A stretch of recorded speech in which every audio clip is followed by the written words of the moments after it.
Good afternoon. It is an honor and it is a privilege for me to stand before you all today to address you for your debutante luncheon.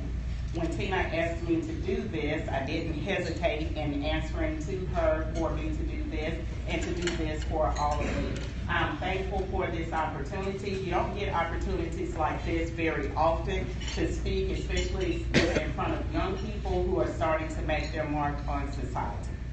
Your theme is beautiful. And looking at that theme, I thought that it was very appropriate that that theme would be picked for you all today. I'll go on to say how lovely you all look. You're beautiful ladies, and young men, you're very handsome. But as you make your mark into society, you have been trained on many things, such as your etiquette, your community service, friendship, and many other things. All of these things and many others will guide you as you go forth in life and continue and learn to become upstanding members of this society. You have chosen escorts on today, ladies, that are representative of qualities and characteristics that should be possessed by any young man. There is no doubt that before each of you left home today, you made sure that you were on 100. You made sure that your brows were on fleek, your makeup was beat, your hair was right, and you were set to go. Before you left the house, you took selfies, you took dusties, you took group pics, and you put them on social media. And you're just eager to check to see what others have to say about you and your presentation on today. Now, I want to tell you as we look at the word beautiful and what beautiful really means. To so many, beautiful is just the outer appearance, what it looks like on the outside. But I want to tell you about a story that some of you may have heard before. And it's a story about a young girl who was blind and she hated herself because she could not see. But she had a boyfriend who loved her and he loved her dearly. One day he asked her, if you could see the world, would you marry me? Her answer was yes. So one day someone donated a set of eyes to the young lady. Once she got those eyes and began to see, she saw how beautiful the world was. She looked at her boyfriend and he wasn't quite appealing to her because he could not see. He asked her, will you marry me? And her response to him was no. He walked off feeling dejected, feeling sad, and then he sent a note to her later and told her to take care of my eyes. See, he loved her when she had the physical limitation, but once she received the eyes, there was no love in her heart for him. We should love people and look at people, and it's not just based on the beauty on the outside, it's really what's contained on the inside of them. Since 1990, People magazine has come out with a magazine where they celebrate the 50 most beautiful people. Oftentimes, the readers run out to pick up the magazine to see who the #1 person is that has been voted the most beautiful person. When they get the picture of that person, oftentimes people look and they say, well, why did they pick him, or why did they pick her? Or I understand why they picked him, or I understand why they picked her. But oftentimes it's based on the physical of the person and not so much what's contained on the inside. But in many of these features in People magazine, one of the things that they do is they feature a spread of women without makeup. Because we sometimes as women feel that if we don't have our makeup on, we're not beautiful. They also have a spread where they show individuals who are beautiful at any age. You know, sometimes we find ourselves saying, I bet she was pretty when she was younger, or he still looks pretty good to be an older man. But there's no time limit set on beauty because beauty comes from within. Amen.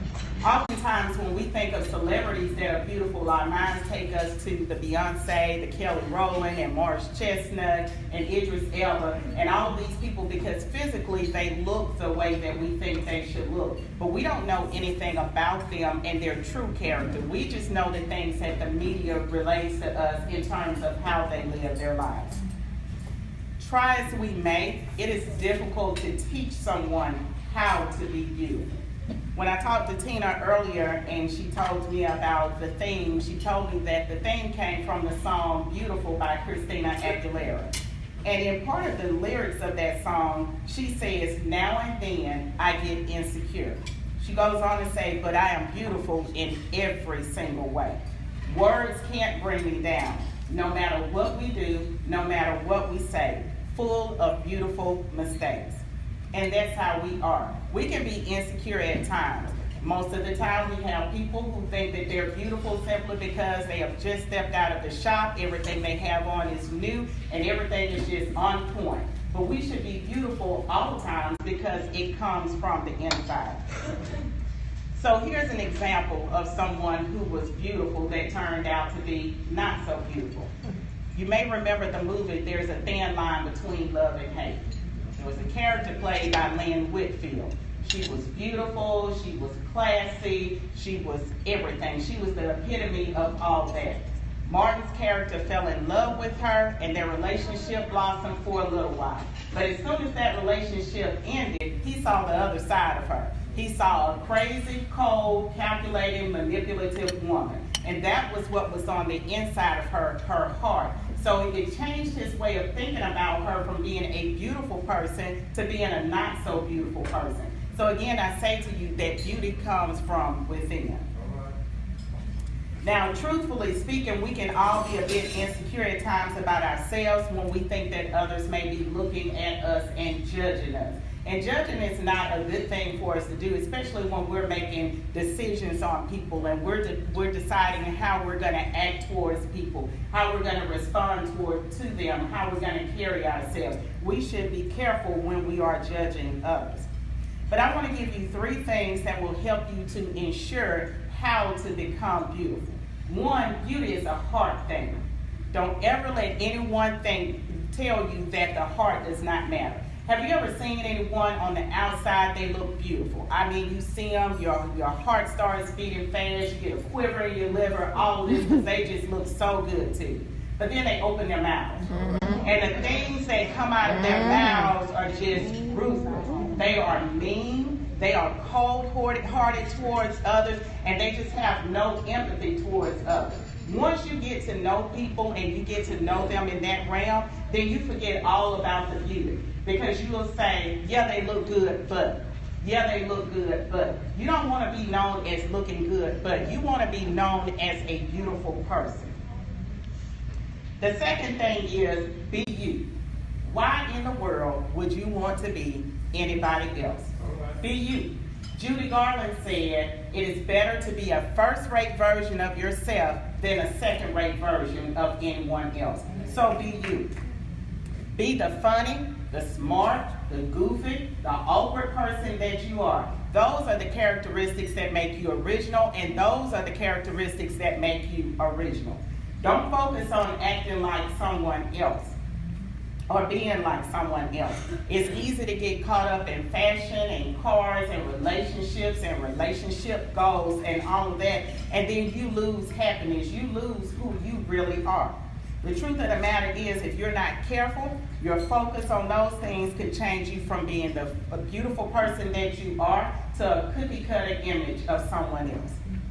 The third thing is, if you're going to change for the better. Don't allow anyone else to tell you that you should lose weight because, that you should act a certain way because. Be you. And at your age and developing relationships, it is easy to get involved with someone who accepts you on today, and then on tomorrow they're trying to change you for who you are. Be the beautiful person that you are and that you were meant to be. Your beauty comes from your character, it comes from your morals, it comes from your integrity. Those are the things that make you beautiful. Do you know what the word beautiful really says? Beautiful says, be beautiful. Be full of you. Not full of you in a pompous or an arrogant way, but be full of you. Be caring, be kind, be encouraging, help others. Those are the things that make you beautiful. Now I want to end by telling you a couple other things. There's a woman in the Bible and her name is Jezebel. And you may have heard different things. You may have heard those saying, like I used to hear, oh, she acts like a Jezebel. She looks like a Jezebel. Jezebel was a very beautiful woman on the outside. The problem with Jezebel was she was a cold-hearted person on the inside. If you got in Jezebel's way, man or woman, servant of God or not, she was going to kill you. She was going to destroy you. She was married to a man who was spineless, to say the least. He allowed her to do things. He allowed her to do whatever was necessary so that it would advance whatever her goals were. Don't get caught in a situation, like I said earlier, where people look at you and they say you're beautiful, but. Don't get caught in a situation where you always have something negative to say about someone else. Tearing someone down is not going to do anything to build you up. It's not going to make you look beautiful. Be careful in how you treat other people. Being beautiful, again, comes from the inside. Now, the Word of God tells me in Psalms 139:14 that I am fearfully and wonderfully made. Marvelous are His works. So if we are fearfully and wonderfully made, that breaks down to, in the little kids used to say, God don't make no junk. God don't make no junk. You are beautiful. It does not matter what anybody tells you. So what if you leave home and you don't have your hair just right and it's not perfect? So what if you're around your peers and you don't have the same fashion that they have? So what if you don't have as nice of a car as some other people? That does not take away from your beauty. Your beauty comes from within. And as you step into society and you continue on with your college education and you look to get jobs and move into society, you're going to be people in the medical fields, education, and so forth and so on. You don't want people coming in and remembering you when you used to be a nasty person with a nasty attitude, a bad attitude, a filthy mouth. None of those things make anything beautiful. If they had taken our food today and put it on the top of a garbage can lid, I don't care how pleasant, how nice it looked on the plate, that would have taken away from it. So don't allow yourselves to be dressed up so nicely and people say you're beautiful, and the minute you open your mouth, they realize that was a mistake for them to think that in the first place. So young ladies and young men, know that you will be viewed for more than what's on the outside of you. People will look at what's on the inside of you. So do your very best as you go through this life to be kind to others, to be caring, and to be loving, because trust me, those things will help to make you beautiful. Thank you.